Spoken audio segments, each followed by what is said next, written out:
Hi friends, welcome to Manasa recipes.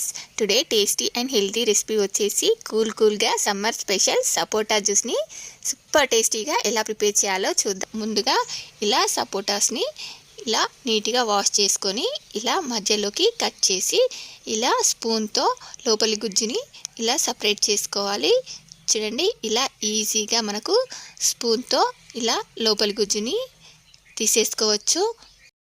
ఇలా అన్నింటినీ గుజ్జు తీసేసుకోగా నాకు ఇలా ఒక కప్పు వరకు సపోటా గుజ్జు వచ్చింది. దీన్ని ఇలా మిక్సీ జార్లో వేసుకొని స్వీట్నెస్కి సరిపడా షుగర్ని యాడ్ చేసుకోండి. ఎందుకంటే మనకు సపోటా పండ్లు కూడా చాలా స్వీట్గా ఉంటాయి కదా. నేను ఇక్కడ ఒక పావు కప్పు షుగరు, అలాగే కాచి చల్లార్చిన ఫ్రిడ్జ్లో పెట్టుకున్న పాలు ఒక 2 కప్స్ పాలని, అలాగే దీనిలోనికి కొన్ని ఐస్ క్యూబ్స్ని యాడ్ చేసుకొని వీటన్నిటిని కూడా బ్లెండ్ చేసుకోవాలి.